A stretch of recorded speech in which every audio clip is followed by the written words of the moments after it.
নবনির্বাচিত জেলা সভাপতিকে নিয়ে উচ্ছ্বাস বিজেপি মহলে। বিজেপির পার্টি কার্যালয়ে অনুষ্ঠান। সোমবার জলপাইগুড়ি বিজেপির নবনির্বাচিত জেলা সভাপতি শ্যামল রায়ের সম্বর্ধনা সভা অনুষ্ঠিত হয় জেলা পার্টি কার্যালয়ে। নতুন সভাপতিকে নিয়ে বিজেপি কর্মীদের উৎসাহ উদ্দীপনা ছিল যথেষ্টই। এদিন সাংবাদিকদের মুখোমুখি হয়ে নবনির্বাচিত জেলা সভাপতি প্রথম দিনেই তীর বিঁধলেন রাজ্যের শাসক দলকে।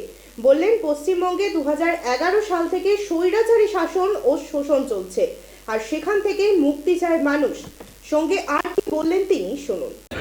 পশ্চিমবঙ্গে যে 2011 সাল থেকে স্বৈরাচারী শাসন এবং শোষণ চলছে, আর সেই শাসন এবং শোষণ থেকে বাংলার মানুষ মুক্তি চাচ্ছে। বাংলার আগামী প্রজন্মকে সুরক্ষিত করবার প্রয়োজন আছে, আর ঠিক সেই কারণেই আজকের এই বাঁধ ভাঙা উচ্ছ্বাস। এটা শুধুমাত্র একটা প্রতীকী উচ্ছ্বাস। এর বাইরে আপামর জলপাইগুড়িবাসী সহ গোটা রাজ্যবাসী শুধু অপেক্ষায় আছে যে 2026 সালের যে নির্বাচনী নির্ঘণ্ট প্রকাশিত হবে এবং এই বাঁধ ভাঙা উচ্ছ্বাস আরও শত শত বৃদ্ধি পাবে।